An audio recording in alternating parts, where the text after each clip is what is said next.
Okay, I'll be chatting with friends who have called me.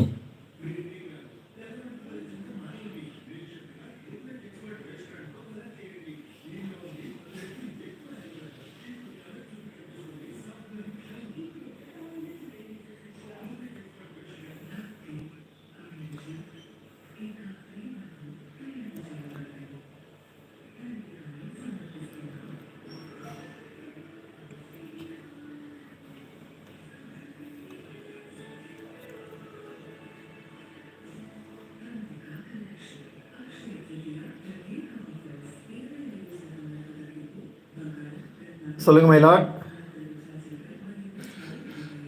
நான் எங்கேயும் வரல. இல்லையே, என்ன யார் பேசுகிறா? யார் பேசுகிறாங்க இன்னைக்கு? அங்கே என்ன புக்கு?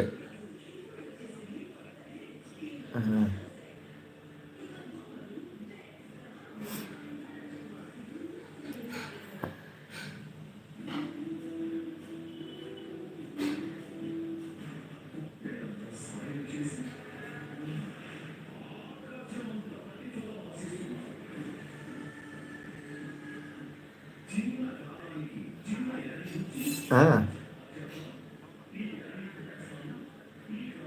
ஓகே.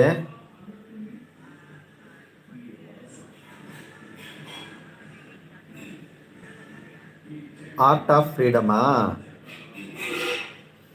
சரி சரி சரி சரி, நான் பார்க்குறேன். நான் யோசிச்சு பார்த்து.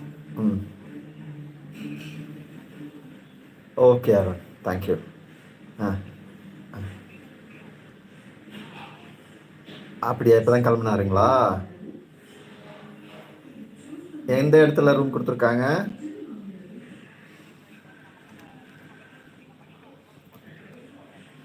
Okay okay. ம், ஓகே ஓகே ஓகே. சரிங்க அருண், ரைட். ம், சரி, பாய். நான் கால் பண்ணுறேன், நான் கால் பண்ணுறேன்.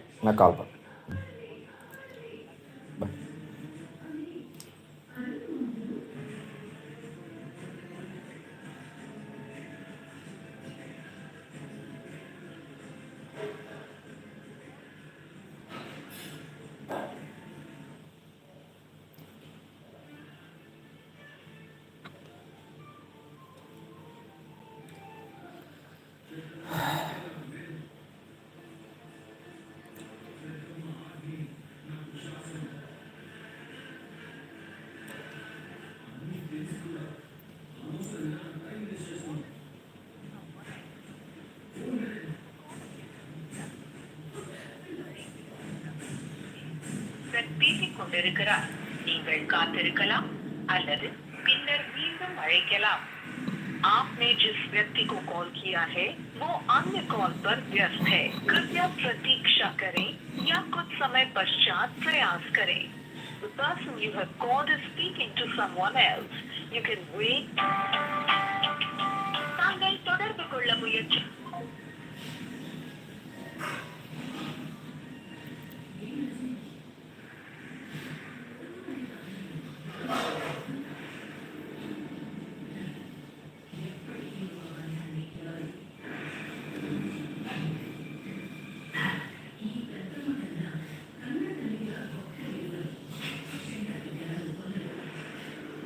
கமலாதேவி சட்டோபாத்யாய. ஸோ கமலாதேவி சட்டோபாத்யாயாவோட ஒரு book.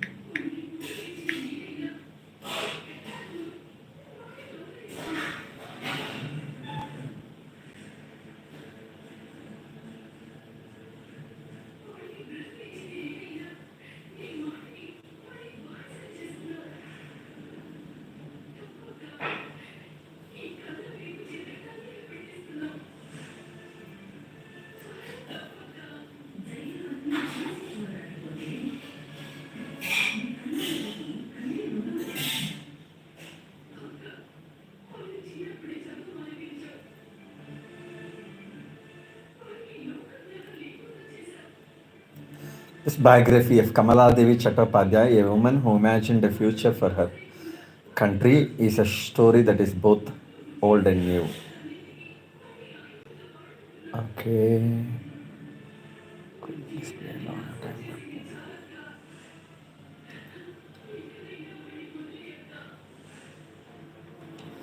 Nico Slate's biography of Kamala Devi Chattopadhyay brings her vividly and elegantly to life. Empathetic, non judgmental, admiring, carefully critical, and at times almost breathless in trying to keep up with the speed and intensity of Kamala Devi's life, Slate weaves together a story that is both old and new. In doing so, he reopens interesting key questions about biography writing. Oh, Kamala Devi Chattopadhyay. I approached Kamala Devi Chattopadhyay with curiosity. Despite the fact that mainstream history and Indian mainstream historians are by and large yet to recognize Kamala Devi's many contributions to what one might call the making of modern India, she has been much written about, and yet she herself was a prolific writer. The archive that is available to the biographer is rich and variously populated. There are her own writings, a number of biographies of her, collections of her papers edited by eminent scholars. Thus, the other archive of official papers and documents of letters and records. There are photos of her travels, the institutions she set up, the speeches she gave, newspaper reports at home and abroad, and there is a vast circle of people, many still with us, who knew her and worked with her. With much of this in the public domain, the reader may well ask, what more is there to say? Slade's biography is not so much about what more there is to say, or even what is there to say that is new, although there is some that in the story, but really what you choose to tell and how you tell it. Begins his story with one of my favorite incidents in Kamala Devi's life, the setting up, despite considerable opposition, planned city to house the thousands of displaced partition refugees who fled at Delhi. The city of Faridabad was a daring and visionary experiment led by a woman and her team that testified to being able to think in a moment of complete upheaval what is needed for rehabilitation in the long term. Also makes Slade's narrative as distinct, even as he describes Kamala Devi's intense involvement in issues of the time, whether it is Gandhi's campaigns or the pull of politics, or her many writings, her travels in India and abroad, her strong views on inequality and racial discrimination, or her commitment to art, culture, theatre, craft. There is always something that lifts the involvement in the here and now and informs it with a vision of the future. Here was a woman who, for all her faults and weaknesses, which the author gives us as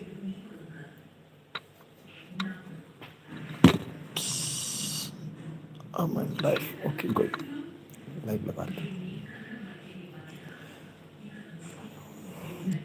He did not hesitate to imagine a future for the country she was so integrally a part of.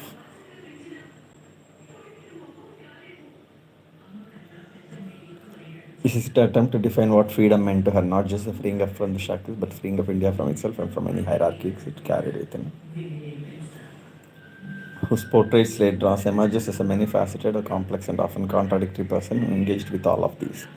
Born to privilege, she developed a critique of class and caste discrimination in Indian society early on, as she transformed into a socialist and a nationalist. Fiercely private, periodically politically committed, strongly nationalist, and yet with an acute sense of the need to address class, caste, and gender discrimination. Also remained outspoken, sometimes at considerable cost to herself and true to her beliefs. This and so much more, most unusual women of our time.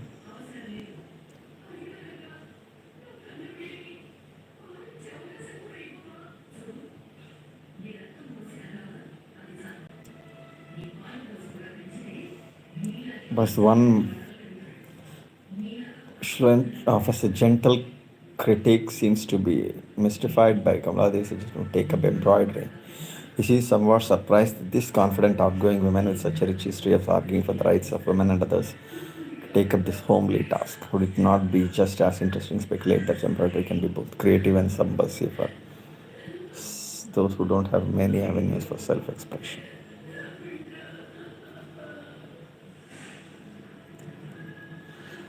And doesn't take away from the value, and I'm willing to let it go for the many other details later includes. Far is to make the flag, the invading of the Bombay Stock Exchange to sell salt making a home in which her husband's ex-lover lives alongside her.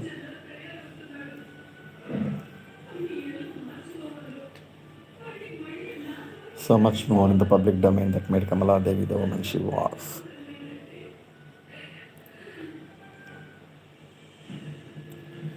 Is well known. Indeed, Kamala Devi, there is a charming detail about her carrying a typewriter with her wherever she went, so that every spare moment could be used to write tells us a great deal about the causes she owned.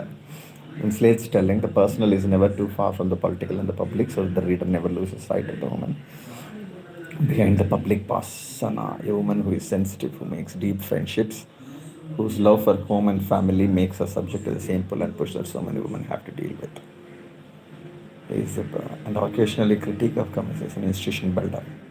It's paid virtually no attention to the role of as builders of institutions in the eras leading up to the independence, and this is a welcome writer, historian, and publisher, Kamala Devi Chattopadhyaya.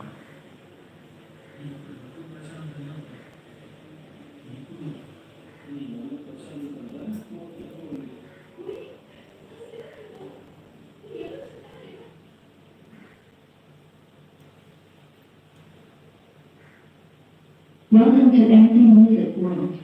Bluetooth mode. Connected.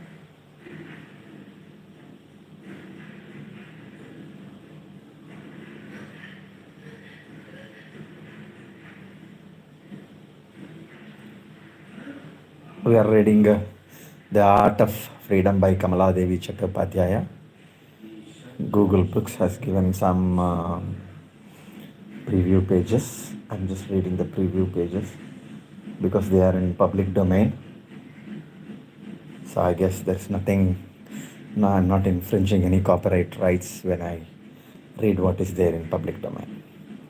Like most Americans, I learned very little about India as a child. I knew nothing about Kamala Devi Chattopadhyaya when some 20 years ago I first read her memoir, Inner Recesses, Outer Spaces. I had just begun my graduate studies and had developed an interest in how Indian radicals viewed African American freedom struggles. I was deeply moved by Kamala Devi's account of being harassed on a racially segregated train in Louisiana, moved by her refusal to leave her seat and by her self-identification as a colored woman fighting against racism throughout the world. My first book, Colored Cosmopolitanism, begins with Kamala Devi on that train. Her life and work shaped colored cosmopolitanism and my self-understanding as a historian.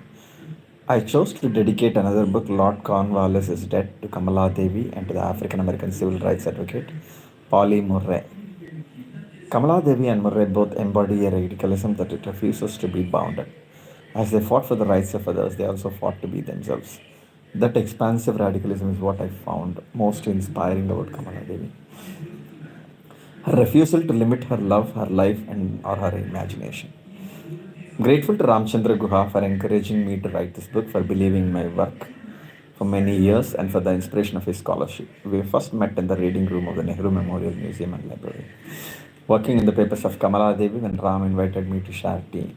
I was struck by the sincerity of his interest in my work and have been grateful for his mentorship ever since. Ram is a thinker and a writer whose love for ideas and books is linked to a passionate determination to serve his country and the world. Kamala Devi spent much of her life traveling across national borders, and I'm delighted that this book is being published both in South Asia and in the United States. At HarperCollins India, Udayan Mitra believed in this book from the outset. At the University of Pittsburgh, thanks.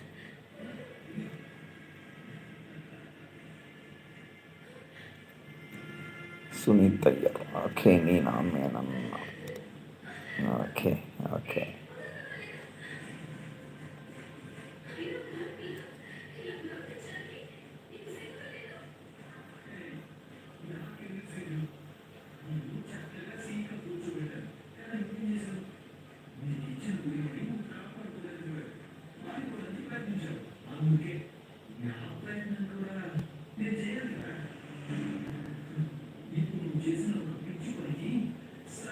Homeless.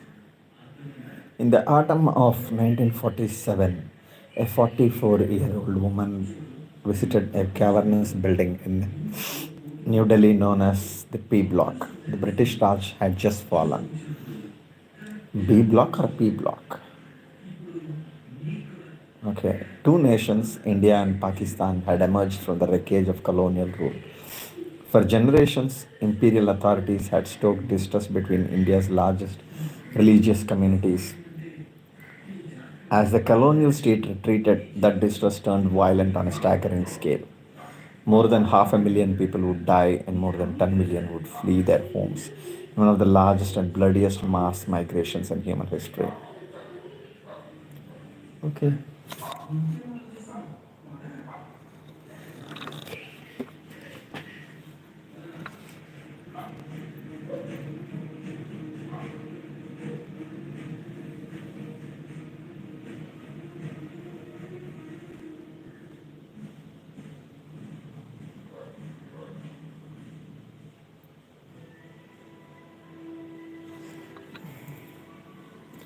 Kamala Devi Chattopadhyay arrived at the B Block, the headquarters of the new Relief and Rehabilitation Secretariat, with a plan to resettle thousands of the refugees who had arrived in Delhi. Known throughout the subcontinent by her first name, Kamala Devi had acquired a considerable reputation for her work in the socialist and women's movements and for having spent years in prison for her opposition to the British Raj. She worked closely with Mahatma Gandhi and with India's first Prime Minister Jawaharlal Nehru. Yet the officials of the Relief and Rehabilitation Secretariat did not respond to her request that land be allocated to the refugees. Undeterred by the bureaucracy's indifference, she identified a patch of open terrain about 12 miles from the city and informed the authorities that if an appropriate alternative was not provided in the next 3 days, she would personally escort a group of refugees to reclaim the land. She hired trucks and worked with the refugees to gather all that was needed to build a temporary settlement. The night before they were to move, a letter arrived providing the land. Kamala Devi helped to organize a new city for refugees just outside of Delhi. Often described as a model community, that new town of Faridabad would house 30,000 people on some 1,500 acres. From an unsightly settlement of rag tents and squalid huts only a year and a half ago, the New York Times declared in October 1951, Faridabad has become a model of combined suburban and rural development with homes, jobs, schools, and public health service for all. With its own electric powerhouse, a 150-bed hospital, and a range of small collaboratively run businesses from a dairy farm to a button factory, Faridabad testified to the hope and hard work of thousands of uprooted people, dedication of dozens of social workers, and the vision and determination of one indomitable woman. Kamala Devi's support for refugees was an act of empathy across many divides. Unlike most of the people she strove to empower, she had been born into wealth and status. Kamala Devi Dhareshwar entered the world on April 3, 1903 in Mangalore, a small city on the Arabian Sea in the present-day state of Karnataka. Her family belonged to one of the most affluent educated communities in colonial India, the Chitrapur Saraswat Brahmins. Chitrapur Saraswat Brahmins. Her life turned towards adversity when her father died without leaving a will. Most of the family's wealth was inherited by a male relative, leaving Kamala Devi, her sisters, and her mother in a precarious position. At the age of 11, Kamala Devi was married to an older boy from one of Mangalore's wealthiest families. Only a year later, the boy died, leaving Kamala Devi a child widow at a time when widows were often expected to live austere and secluded lives. With support from her mother, Kamala Devi broke social custom by pursuing her own education and the age of 16 falling in love and remarrying across lines of language, region, and caste. With her new husband, she sang and acted in plays and films at a time when respectable women rarely performed on stage or for camera. And she traveled to England to pursue a degree in sociology at a time when few Indian women studied abroad. After returning to India to support Gandhi's non cooperation movement, Kamala Devi became one of the first women to contest a legislative election in colonial India. She played a key role in the creation of the All India Women's Conference and helped lead that organization as its first secretary. In 1930, when Gandhi launched a civil disobedience campaign, While limiting the participation of women, Kamala Devi confronted him, helped to change his mind, and then herself became one of the first women arrested. She spent over 2 years in prison, some of that time in solitary confinement.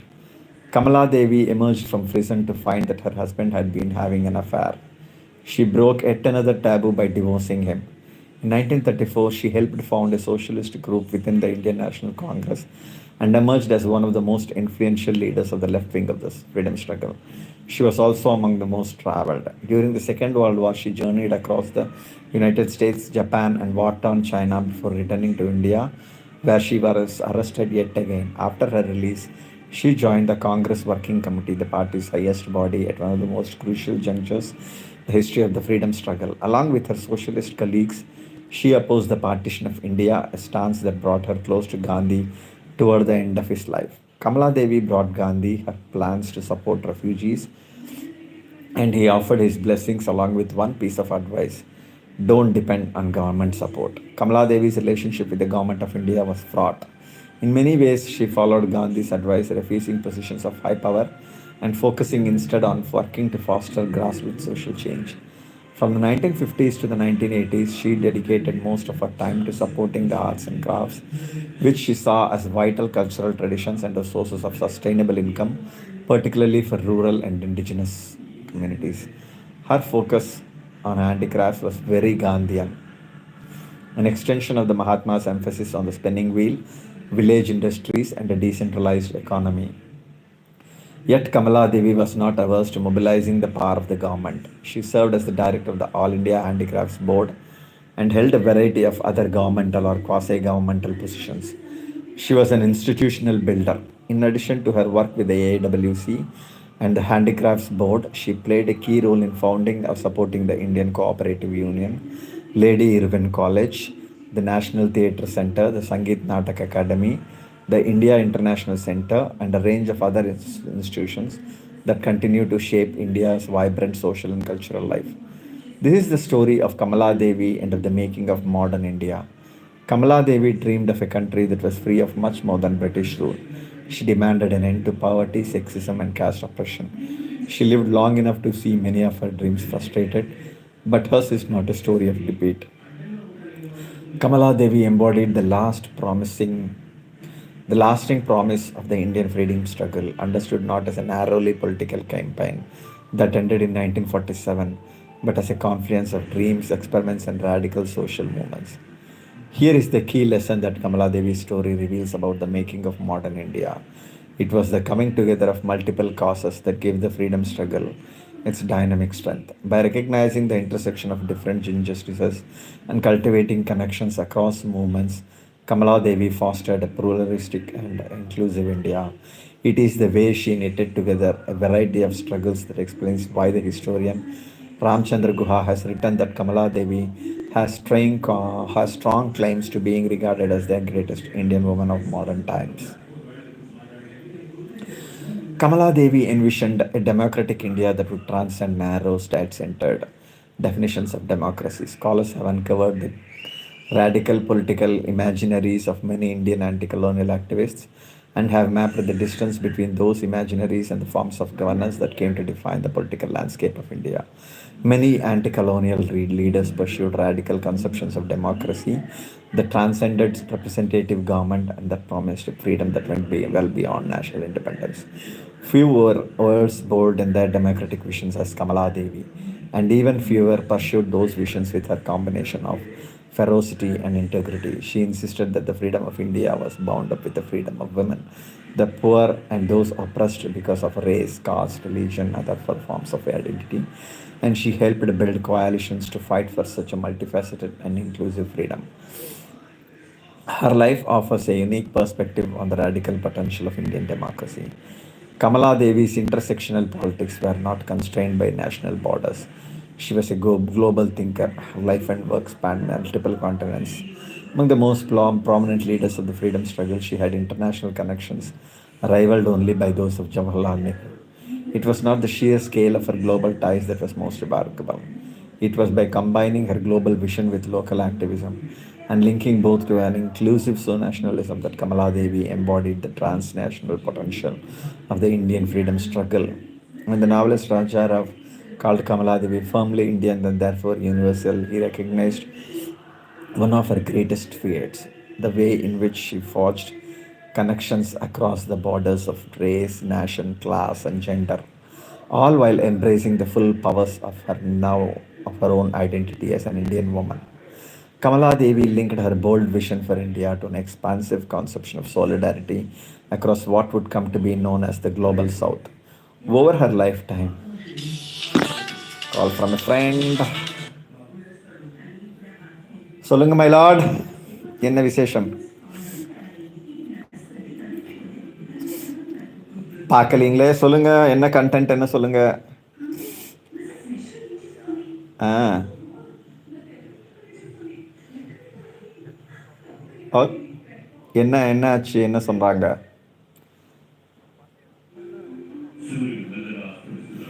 பதினேழு வயசு பொண்ணு. Okay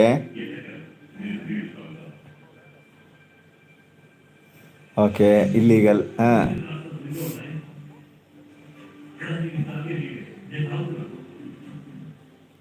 எங்க என்னது? ஆ ஆமாம், அது என்ன rehabilitation centre. ஆ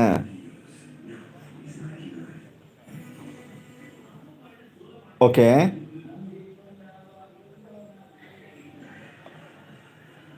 okay. ஆ correct தான், தப்பு ஒன்றும் இல்லை. ஆ ஆ ஓ, காதல் கல்யாணம் இது வேற.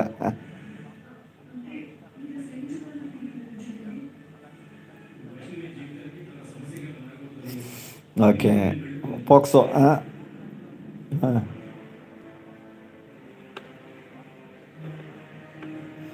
Okay correct.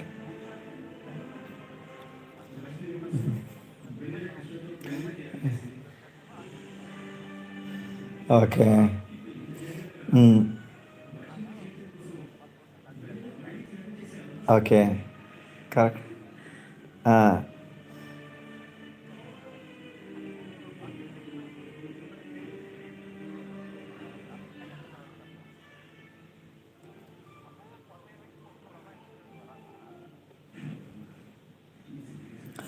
வரலாம்.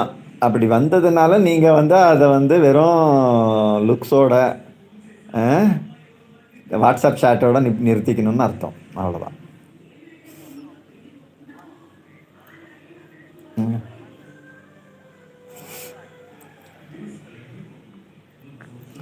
ஓகே. ஆமாம், வாஸ்தவம் தான். அந்த ஜட்ஜ்மெண்ட்டு நியாயமான ஜட்ஜ்மெண்ட்டாக தான் இருக்கும்னு நான் நினைக்கிறேன். நீங்கள் ஆமாம்,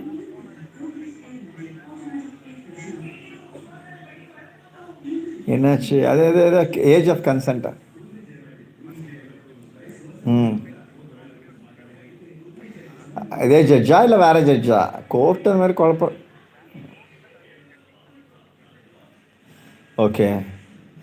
நிறைய நேரம் ஜட்ஜஸும் குழம்புறாங்க இல்லைங்களா? அந்த குழப்பத்தினாலேயே வந்து அதை வந்து நம்ம நியாயப்படுத்த முடியுமான்னு எனக்கு தெரியல.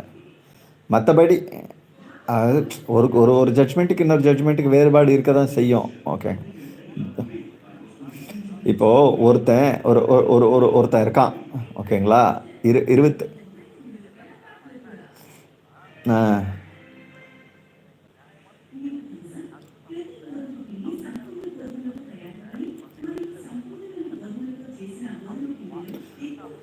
தப்பு இல்லைன்னு சொன்னீங்கன்னா அப்புறம் நீங்கள் வந்து சைல்டு மேரேஜ் என்கரேஜ் பண்ணுற மாதிரி ஆகிடும் தானே?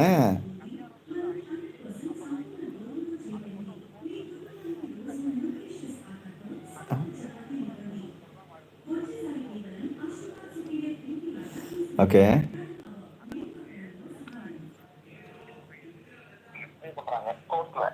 கோர்ட்ல போலீஸ் ஸ்டேஷன்ல ஓகே அப்பா அம்மா போய் கம்ப்ளைண்ட் கொடுக்குறாங்க, இந்த மாதிரி என் பொண்ணை கூட்டு போயிட்டான் அப்படின்னு கம்ப்ளைண்ட் கொடுக்குறாங்க. ஓகே. ம் அந்த கேஸை விசாரிச்ச அந்த கேஸ் வந்து அவங்க வந்து என்ன பண்ணாங்கன்னா போக்சோ ஆக்ட்ல போட்டாங்க. ஓகே ஃபைல் பண்ணாங்க. அது வந்து போக்சோ ஆக்ட்ல வருமா இல்லையாங்கிறது ஒரு கேள்வி. அப்போ வந்து நான் சொல்றேன்னா 17 வயசுங்கிறது முடிவெடுக்கக்கூடிய வயசு தான், போக்சோல வராது இந்த கல்யாணம் வந்து உங்களை வந்து லீகலா சேர்த்து வைக்க முடியாது. ஓகே என் கல்யாணம் பண்ணிக்கிட்டீங்க, பதிவுலாம் பண்ண முடியாது, கல்யாணம் பண்ணிக்கிட்டீங்க. இந்த கல்யாணம் சொந்தமா சொல்லாதாங்க வந்து அந்த பொண்ணு 18 வயசு நடந்ததுக்கு அப்புறம் நம்ம முடிவு பண்ணிக்கலாம். அப்போ வந்து இந்த பையனை வந்து இந்த பொண்ணை வந்து நாங்க ஹோமுக்கு அனுப்புறோம், வீட்டுக்கு அனுப்புறோம், ஹோமுக்கு அனுப்புறோம் ஓகே அப்படின்னு சொல்லி ஜட்ஜ்மெண்ட். ஆக்சுவலா இதுவுமே தமிழ்நாடு கேஸ் தான்.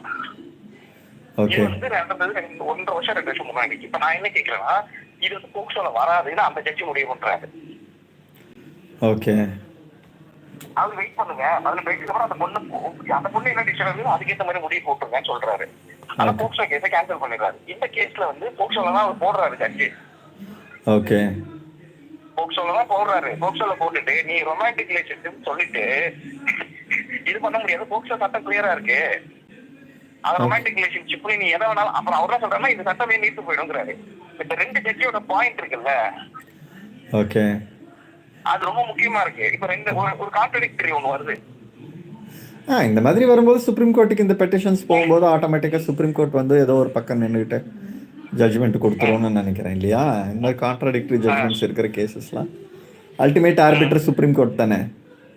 எனக்கு அது அல்டிமேட் ஆர்பிட்ரேட். நீங்க எந்த பக்கம் நிக்கிறீங்கன்னு சொல்லுங்க. இதுல நான் என்ன கேக்குறேன்னா, இதுல தர்க்கம் என்னன்னு கேக்குறதுல நியாய தர்க்கம் என்னங்கிறதா என் கேள்வி. இதுக்குள்ள அந்த ஜட்ஜ்மெண்ட் ஓகே, தமிழ் லீகலா வந்து நீங்க வந்து 1 கோடி மக்களுக்கு ஒரு சட்டத்தை ஃப்ரேம் பண்ணும்போது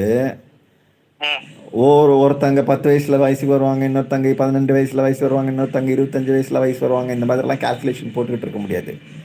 ஓகே ஓகேங்களா? இது ஒரு ஜென்ரலான ஒரு ஹியூமன் வேரியபிலிட்டியை வந்து உள்வாங்கி செயல்பட வேண்டிய ஒரு இடம். ஆனால் அதை வந்து நீங்கள் ஒவ்வொரு கேஸுக்கும் ஸ்பெசிஃபிக்காக லாவை வந்து மாடிஃபை பண்ணிக்கிட்டே போக முடியாது இல்லைங்களா? பல கோடி மக்களுக்கு வந்து சட்டம் இயற்றும் பொழுது அதை எப்படி ஏற்ற முடியும் அப்படின்னு கேட்டிங்கன்னா, பொதுவான ஒரு ஒரு ஒரு லைனை வந்து எங்கேயோ ஒரு இடத்துல கிழிக்கணும். சரிங்களா?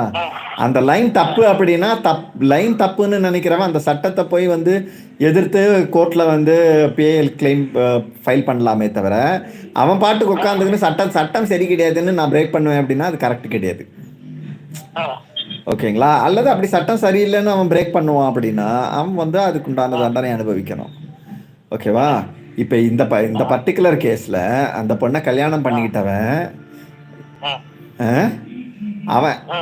அவன் வந்து அவன் ஒன்றுமே அறியாத ஒரு பையன், யாரோ குடும்பத்தில் வந்து தெரியாமல் அவனே வந்து ஒரு மைனர் அப்படின்னா அதை வந்து மன்னிச்சு விட்டுறலாம். ஓகேங்களா? அவனுமே மைனர், அந்த பொண்ணுமே மைனர்னா டெக்னிக்கலாக வந்து டெக்னிக்கல் லீகல் லாங்குவேஜ் என்ன பண்ணுதுன்னா, 18 வயசுக்கு முன்னாடி ஒருத்தன் அறியாதவன் ஆனால் திடீர்னு 18 முடிகிற அந்த 19வது பர்த்டேல ஒருத்தனுக்கு ஞானோதயம் பிறந்துருமா அப்படிங்கிற கேள்வி நியாயமான கேள்விதான். அப்படி பிறக்காது தான். ஆனால் அந்த நேரத்தில் ஏதோ ஒரு பாயிண்ட்டை வந்து நீங்கள் வந்து ஒரு ஒரு ஒரு ஒரு பிரேக்கிங் லைனாக எடுத்துக்கணும்ல. இப்போ இது தானே நம்ம இந்த ரேப் கேஸ்லேயும் எடுத்துக்கிறோம்ல. இப்போ ரேப் கேஸில் 18 வயசு முடியாத ஒருத்தனை வந்து 3 வருஷம் இதுக்கு அனுப்புறது, அது பேர் என்ன, ரிஹாபிலிட்டேஷனுக்கு அனுப்பி முடிஞ்சு ஒரு 3 நாள் ஆன ஒருத்தனை வந்து தூக்கின்னு போய் தூக்குல மாட்டுறது சிக்கலான ஒரு தீர்மானம் தானே பயாலஜிக்கலாக. ஏன்னா 2 பேரும் கிட்டத்தட்ட ஒரே மாதிரியான சைக்கலாஜிக்கல் மெச்சூரிட்டி தான் இருக்க போகிறானுங்க. ஆனால் அந்த மாதிரி வந்து நம்ம ஃப்ரேம் பண்ண முடியாது. கரெக்டுங்களா? ஒருத்தன் ஒரு ஒரு ஆக்டை வந்து ஒரு செயலை வந்து அவன் தன் மனசறிஞ்சு ஒருத்தன் செய்கிறான் அப்படின்னா அவனை நீங்கள் தண்டிச்சு தான் ஆகணும். ஓகேங்களா? அது நான் அந்த இடத்துல அதான் நினைக்கிறேன். வேற ஒருவேளை வந்து ஆனந்த் வெங்கடேஷ் மாதிரி வந்து சினிமாவோட சேர்ந்துக்கிட்டு மெய்யழகனை பார்த்துட்டு அழுகுற ஆள் யாராவது ஒருத்தங்க இருந்து மேபி மெய்யழகன் அது பேர் என்ன, மஞ்சுமேல் பாய்ஸா, மஞ்சுமேல் பாய்ஸை பார்த்து நண்பன்டா அப்படின்னு கண்ணீர் விடுற ஜட்ஜு, அதாவது சென்டிமெண்ட்லாம் ஒரு டுபாக்கூர் ஜட்ஜு ஒருத்தர் வந்து வேணா ஏதாவது ஒன்று கோளாறுகள் பண்ணலாமே தவிர, மற்றபடி ரொம்ப கான்ஷியஸாக ரொம்ப கவனமாக வந்து ஜட்ஜ்மெண்ட் எழுதக்கூடிய ஒரு ஃபேர் மைண்டட் ஜட்ஜு கிட்ட, ஜஸ்டிஸ் கிட்ட இது போச்சு அப்படின்னா அவங்க இந்த கேஸில் வந்து அந்த பையனுக்கு தண்டனை கொடுத்து தான் ஆகணும்னு நினைக்கிறேன். ஏன்னா இவர் இன்டால்ஜிங், நீ உன்னோட ரொமான்ஸ் என்ன வேணாலும் இருந்துட்டு தொலையிட்டு அது பிரச்சனையே கிடையாது. You are breaking a law இல்லைங்களா? அல்டிமேட்டா you have to face the consequences. அந்த பையனுக்கு என்ன வயசு ஆக்சுவலாக அந்த லா பிரேக் பண்ணும்போது? ஆமாம், அவன் ஜுவனைலாக இருந்திருக்கவே முடியாது. So technically legally he is not a juvenile. ஒரு ஜுவனைல் பொண்ணை வந்து கல்யாணம் பண்ணுறான், ஓகேங்களா? வாட்ஸ்அப்பில் சேட் பண்ணும்போது, ஃபேஸ்புக்கில் சேட் பண்ணும்போதே நீ என்ன கம்யூனிட்டி, நான் என்ன கம்யூனிட்டி, உங்கள் அப்பாவுக்கு என்ன சம்பளம், எங்கள் அப்பாவுக்கு என்ன சம்பளம்லாம் ஷேர் பண்ணிக்கிறாங்க. என்ன பர்த்டேன்னெல்லாம் ஷேர் பண்ணிக்கிறாங்க. பர்த்டேக்கு இவர் அந்த அம்மாவுக்கு வாழ்த்து அனுப்புவாராம், அந்த அம்மா இவருக்கு வாழ்த்து அனுப்புவாங்களாம். இந்த கண்ட்ராய்டு கேம் எல்லாம் ட்ராமாலாம் ஆட தெரியுது. வயசுக்கு எந்த வயசில் கல்யாணம் பண்ணுன்னு தெரியாதாம்மா? ஸோ இது எல்லாமே வந்து ஒரு அவசர கொடுக்க தன்மையில், பொறுமை இல்லாமல், அதே நேரத்தில் அது என்னத்தை சட்டம் என்னத்தை பண்ணும் அப்படின்ற ஒரு திமிரில் கொழுப்பில் செய்யக்கூடிய செயல்கள்னு நான் நினைக்கிறேன். இதை 10 வருஷம் பத்தாது என்ன கேட்டால் அவனை வந்து ஒரு 14 வருஷம் ஆயுள் தண்டனை கொடுத்துடலாம். மேபி அது சட்டமே 10 வருஷம் தான் அலோவ் பண்ணணும்னா அவ்வளோ ஓகே, ரிகரஸ் பனிஷ்மெண்ட். அவனை கல் ஒடிக்க சொல்லுங்க. ஆக்சுவலா அது அதிகமான பனிஷ்மெண்ட் தான். நான் ஒரு 1 year 2 years சென்டென்ஸ் மாதிரி ஏதாவது கொடுத்து விட்டுருவாங்க பாக்குறேன். இல்ல கொடுக்கணும் தமிழ். அது எதுக்கு தமிழ் இந்த மாதிரி ரொமான்ஸுங்கிற பேர்ல இவனுங்க கண்ட்ராவிலாம் பண்ணி சுத்துவானுங்க. நீங்க சொல்றது கரெக்ட் தான். நீங்க ஸ்டார்டிங் நாளைக்கு இன்னொருத்தர் ரொமான்ஸ்னு சொல்லி ஒரு 10 வயசு பொண்ணை இது பண்ணுவான், கல்யாணம் பண்ணுவானுங்க. சார் இப்ப அவர் தான் கேக்குறாரு, போக்சோ ஆக்டோட அடிப்படை வந்து உடைஞ்சு போகுது. ஓகே, கரெக்ட் தான். சைல்ட் அபியூஸ்க்கு தான் வந்து போக்சோ ஆக்ட் கொண்டு வரோம். அப்ப நீ சைல்ட் அபியூஸ் இதுலயே நடக்குது அப்படின்னா அதுல இருக்குன்னா அப்ப போக்சோ ஆக்டோட அடிப்படை உடைஞ்சு போயிருதுல்ல. வாஸ்தவம் தான், கரெக்டா தான். என்ன அவர் கேக்குறாரு, அதுக்குள்ள சிக்கலான இடங்கள் எங்க அப்படின்னா அதுல எதுவும் வயசு இப்போ சென்சார் போர்டு சர்டிபிகேட் கொடுக்குறாங்கல்ல. ஆமா, இப்ப சென்சார் போர்டுல 5 சர்டிபிகேட் தெரியும் இல்லையா? அது தெரியாது எனக்கு. அது போர்டே வேஸ்ட்டு. அது எல்லாத்துக்கும் பெரும்பகுதி வந்து குழந்தைங்கெல்லாம் பார்க்கவே முடியாத படங்களுக்கெல்லாம் கூட யூ சர்டிஃபிகேட் தரானுங்க. கையை காலை வெட்டின்னு போயின்னு இருக்கிறானுங்க, அதுக்கெல்லாம் சென்சார் சர்டிஃபிகேட் யூ சர்டிஃபிகேட் தரானுங்க. அவனுங்களை என்னதான் சொல்றதுன்னு தெரியல. ஆமா, தமிழ்ல இது வரைக்கும் வந்த பெரும்பான்மை படங்கள் எங்க அண்ணன் விக்ரமன் எடுத்த படங்கள் தவிர சார் அதுவே அடுத்த படம் தான் சார். அதெல்லாம் பார்த்துட்டு தான் சரி இன்னைக்கு பூ ஊதுறது காய் அப்ப விடுங்க, அண்ணன் விக்ரமன் கூட டிலீட் பண்ணிட்டீங்களா நீங்க? அப்ப யாருமே இல்லைங்க. படம் பார்க்கும்போது என்ன உங்களுக்கு 13-14 வயசு இருக்குமா? கரெக்ட் தான் மயிலாடு. ஆமா, ஜுவனைல் ஜஸ்டிஸ் கீழே அவர் போக்சோல உள்ள தள்ளுங்க முதல்ல. ஒரு சின்ன பையன் மைண்டை கெடுத்துட்டாரு.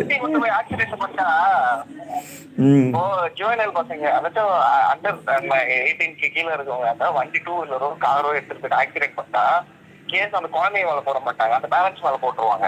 ஓகே, சட்டம் அப்படி இருக்குது. இனிமே அடல்ட் சர்டிபிகேட் இருக்கிற படத்துக்கு வந்து பசங்களை கூட்டு போனாங்கன்னா பேரண்ட்ஸ் உள்ள போட்டுருணும். இந்த மாதிரி ஏதாவது ஒரு கேஸ் வந்து யாராவது ஒரு ஜட்ஜ் ரேடிக்கலா ஜட்ஜ்மெண்ட் கொடுத்தாதான் அது விவாதத்துக்கு வரும். நீங்க அதை யோசிச்சு பாருங்களேன். அப்போ சொரணை இல்லாம நம்ம தானே கூட்டு போறோம் அந்த படத்துக்கு. வாஸ்தவம் தான். யார் அடல்ட்னு சர்டிபிகேட் சர்டிபிகேட் போட படத்துக்கே நம்ம ஆளுங்க குழந்தைங்களை கூட்டு போறாங்க. நீங்க அதுக்கு என்ன பதில் சொல்றீங்க? அது கரெக்ட் தான். அதுக்கு என்ன செய்யுது?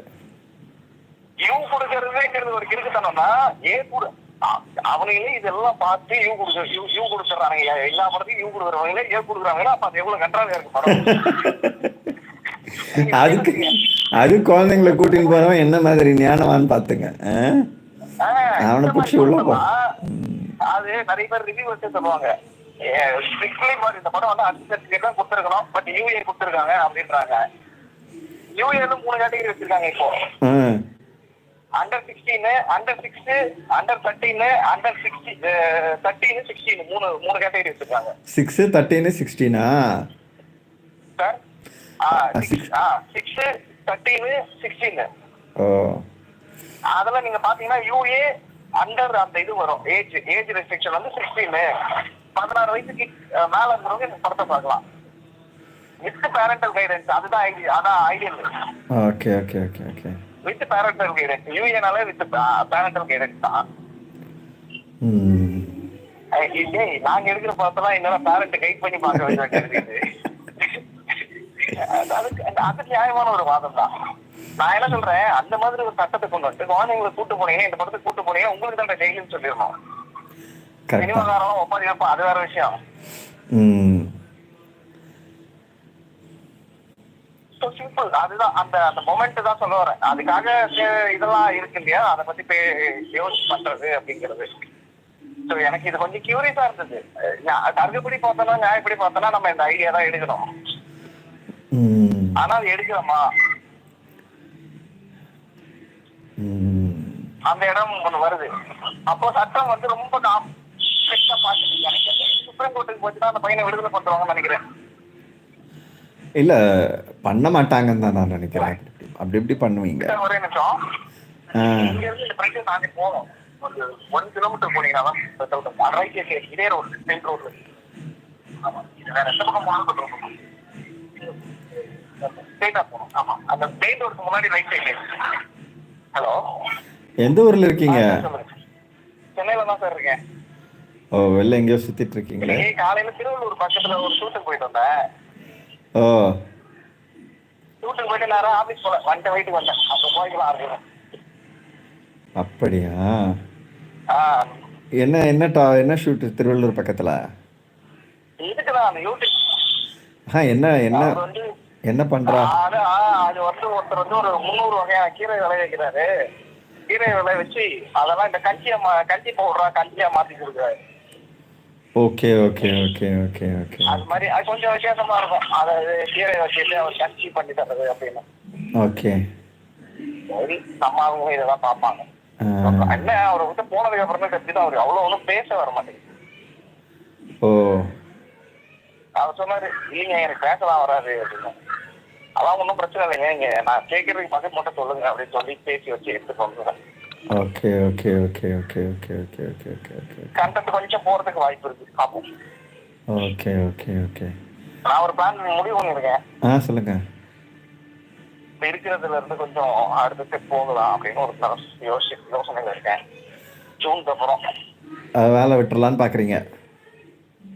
ஆமா, விட்டுட்டு அந்த இது மூவி மேன் சேனல் கொஞ்சம் ஃபுல்லா எடுத்து பண்ணலாம்னு இருக்கேன்.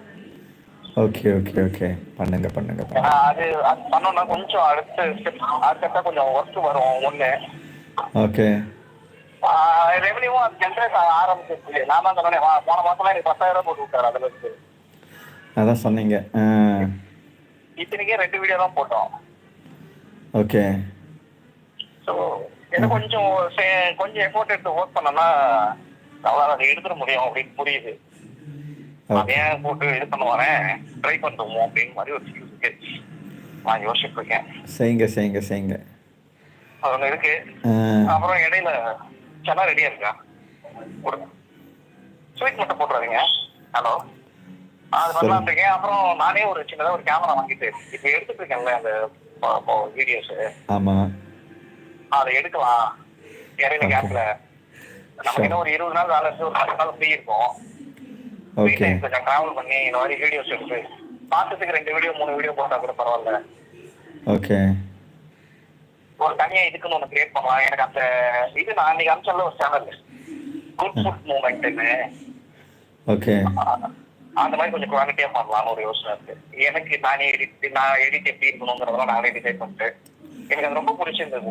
ஆக்சுவலா நான் அப்படிதான் எடுக்கணும்னு ஆசைப்படுறேன். அது எனக்கு சந்தர்ப்பமா அமைய மாட்டேங்குது.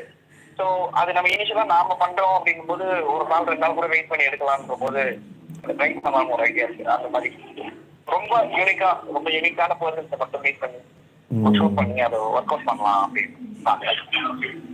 Okay okay okay okay. அதுக்கான யோசனை இருக்கு. ஸோ அதை ஸ்டார்ட் பண்ணலான்னு இருக்கேன். ஓகே. ஸோ எலெக்ஷன் டைம்க்கெல்லாம் ஓரளவுக்கு செட்டில் ஆகிட்டிங்கன்னா நிறைய பேரை போய் எடுக்கலாம் இல்லையா?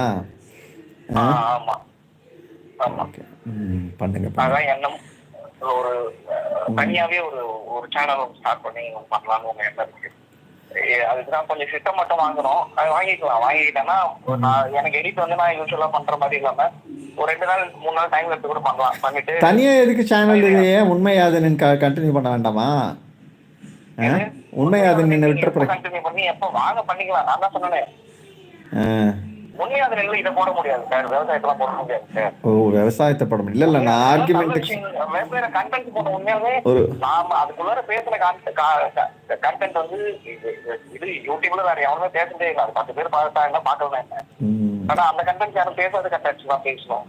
அதுக்குள்ள இருக்கக்கூடிய மீன்ஸ் போஸ்ட் பண்ற மாதிரி பேசுவோம். அது எனக்கு ஓகே. நான் இன்னைக்கு அனுப்பிச்சு விட்டு நீங்க ஏதாவது லைவ் போட்டீங்கன்னா இந்த ஜட்ஜ்மெண்ட் இதை பத்தி ஏதாவது ஒரு 1/2 மணி நேரம் பேசுவீங்க அப்படின்றதுக்காக அனுப்பிச்சு விட்டேன். சாரி, பேசுனீங்கன்னா அப்படியே அந்த அது வீடியோவா ரெக்கார்ட் ஆயிடும்ல, அது அது பேசுங்க. அது என்னன்னா, நான் இப்போ எந்திரிச்சதுமே நான் லைவ் போட்டுட்டேன்னா அந்த ஃபோனில் தான் இருக்குது அந்த மெயில் எல்லாம், மெயில் ஐடி. நீங்கள் இன்னொரு மெயில் ஐடிக்கு அனுப்பிச்சிங்கன்னு வச்சுக்கோங்க, அதுதான் நான் இனிமேல் வெளியில் பார்க்க முடியும். இது வந்து லைவில் இருக்கிறதுனால இந்த ஃபோன் வந்து இந்த இதில் வர்ற மெயில் எல்லாம் நான் டக்குன்னு பார்க்க முடியறதில்ல. நான் இப்போ உங்களுக்கு ஹாய் அனுப்புகிறேன் இருங்க. அதுலேருந்து நீங்கள் அனுப்பிச்சிங்க அப்படின்னா, நம்ம இப்போ பேசிகிட்டு இருக்கோம், அந்த ஃபோன்லேருந்து அனுப்பிச்சிங்க அப்படின்னா ஈஸியாக இருக்கும். ஒரே ஒரு செகண்ட் இருங்க. நான் இதை அனுப்பிட்டு சொன்னேன். நீங்க புக்ஸ் பேசிருக்கீங்க, பேசுனீங்கன்னா நல்லா தான் இருக்கும். கண்டிப்பாக நீங்கள் டெய்லி வந்து காலையிலேயே என்னோட என்கேஜ் பண்ணால் நல்லாயிருக்கும்னு நான் ஆசைப்பட்றேன். டெய்லி காலையிலேயே டெய்லி காலையில இந்த பேப்பர் வச்சு 2 பேரும் படிப்போம். இந்த பேப்பர் வச்சுட்டு அதுவும் பண்ணலாம்.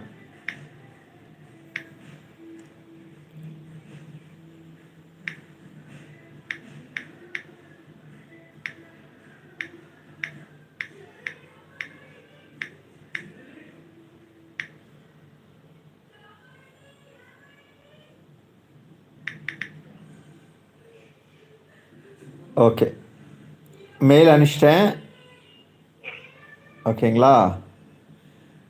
இதுதான் இன்னொரு ஃபோனில் இருக்குது, அம்மா ஃபோனில். ஸோ அதுதான் நான் எப்போவுமே கையில் வச்சிட்ருப்பேன். ஏதாவது புக்கு படிக்கிறது, அது படிக்கிறது எல்லாம் அதுலேருந்து பண்ணுறதுனால அதுலேருந்து அது ஈஸி ஹேண்டில் பண்ணுறதுக்கு. ஓகேங்களா? ஹலோ தமிழ், ஹலோ தமிழ், கேட்குதுங்களா? அவ்வளோதான்.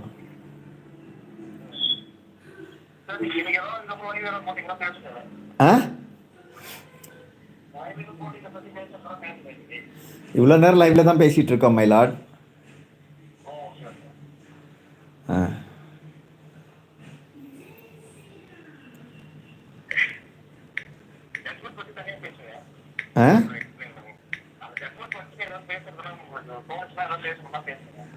அது படித்து பார்த்துட்டு நான் பேசுகிறேன்.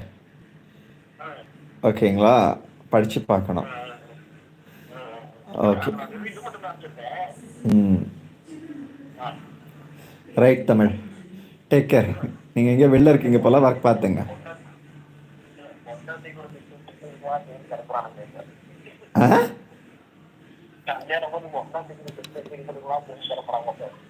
அனுப்பணும் மை லார்ட், எல்லாரையுமே அனுப்பணும்.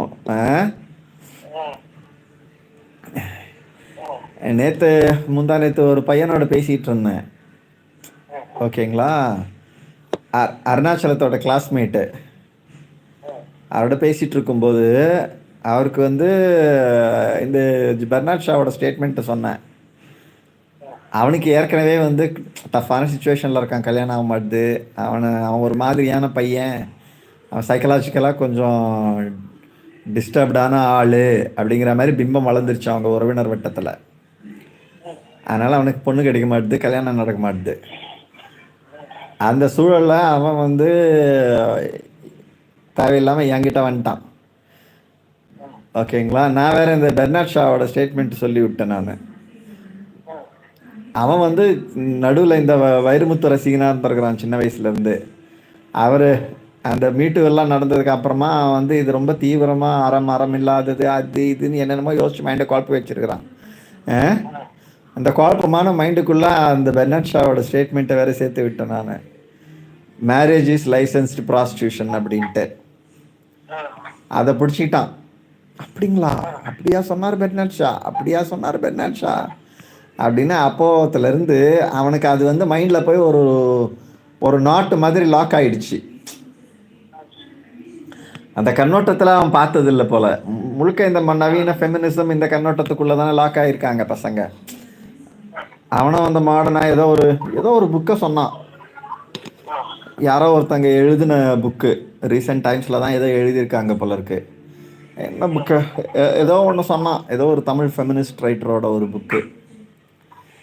அதை அதை வேற படிச்சுட்டு அண்ணாத்த பயங்கர ஃபெமினிஸ்ட் எல்லாம் இது பண்ணி நின்றாரா. நான் வேற அதை அட்டாக் பண்ணி விட்டேன்னா, திருமணமே வந்து ஒரு ப்ராஸ்டியூஷன் முறை தான்.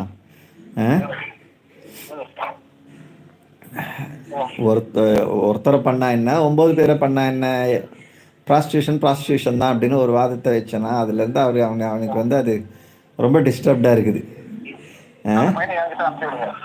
நீங்கள் திருத்தி விட்டுறீங்களா? ரைட், நான் ஃபோன் நம்பர் அனுப்பி விடுறேன், நீங்கள் பேசுங்க. அவனுக்கு உங்கள்கிட்ட பேச சொல்லட்டுமா? அவன் பேச சொன்னால் பேசுவானான்னு தெரியலையே. பழகணும். அவன் ரொம்ப ஒரு மாதிரி பயந்த சுபாவத்தில் இருக்கிறான். டக்குன்னு யாருக்கிட்டையும் அவ்வளோ ஈஸில் லேஸில் பழக மாட்டேங்கிறான். எங்கள் ஏரிக்கு கூட்டின்னு போகிறதுக்கு நான் பெரும்பாடுபட வேண்டியதாயிடுச்சு. சார் ரூம்லேயே இருந்து பேசலாம் சார். நானே வந்து ஃபஸ்ட்டு சோம்பேறி. 24/7 ரூம் விட்டு வெளில வராமலே சமாளிச்சணும்னு ஆசைப்படுறவன்.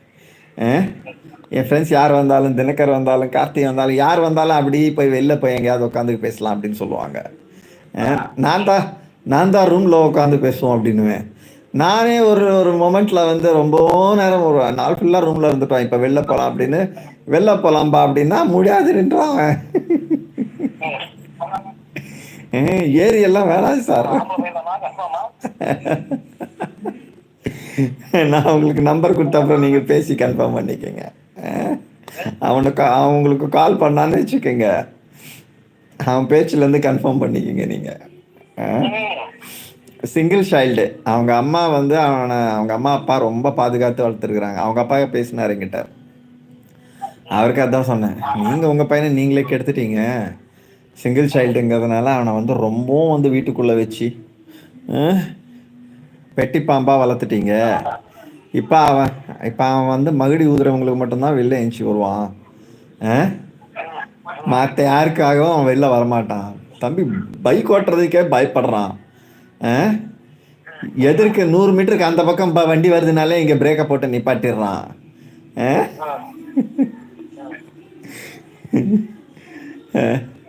ஏதாவது ஒரு சைக்காலஜிஸ்ட்கிட்ட, சைக்காட்ரிஸ்ட்டை கூட்டிகிட்டு போனோம் அப்படின்னு சொல்லி நின்றார் அவர். ஸோ எனிவே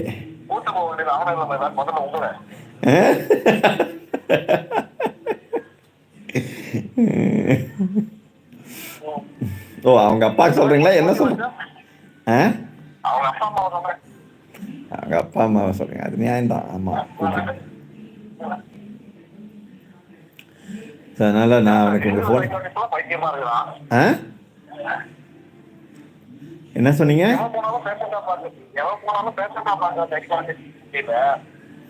புரியல, நீங்கள் சொன்னது எனக்கு புரியல. ஆமாம், சைக்கியாட்ரிஸ்ட்டுங்க எல்லாரும் பைத்தியம் தான். பைத்தியம் கிடையாது, அது வந்து ரொம்ப கவனமாக இருக்காங்க. அவங்க வந்து நாட்டில் பைத்தியத்தை வளர்த்தாதான் அவங்க பொழப்பு நடக்குங்க. தெரியுது அவனுக்கு. ஆமாம், எல்லாரையுமே பைத்தியம் தான் சொல்லுவாங்க. அவங்க யாரையும் விட்டு வைக்க மாட்டாங்க.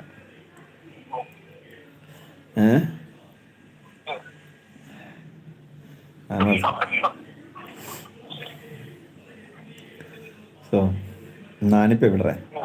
அவனை உங்ககிட்ட தான் அனுப்பி விடணும். கண்டிப்பாக அனுப்பி விடுறேன் மயிலாட்.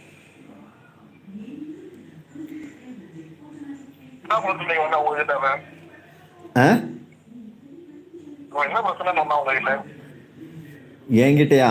அவன் என்ன பிரச்சனை இல்லை, அவனுக்கு சும்மா பேசணும் அப்படின்னு தான், பேசுகிற ஆர்வக்குள்ள தான்.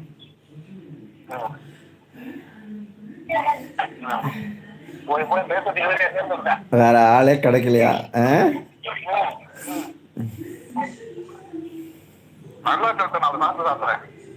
சாத்துங்க.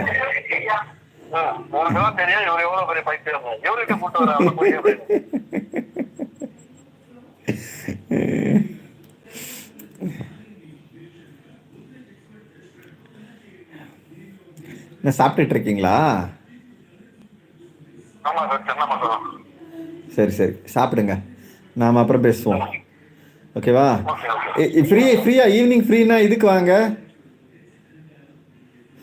இன்னைக்கு இன்னைக்கு ஒரு மாமி பேச போகிறாங்க காந்தி ஸ்டடி சென்டரில்.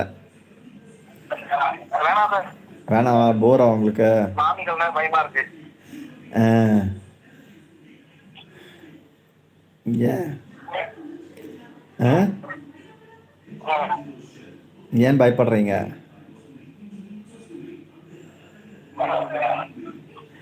ஆ மாமாக்களை கூட மாமாக்களை எல்லாம் சமாளிச்சிடலாம், மாமிக்களை சமாளிக்க முடியாதுன்றீங்களா? ஆமா. ஆ ஓகே.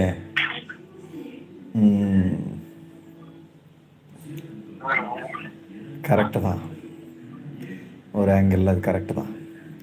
சரிங்க தமிழ், வில் கேட்ச் பேக். சரிங்க சார். ரைட், நீங்கள் சாப்பிடுங்க, நான் அப்புறம் பேசுவோம்.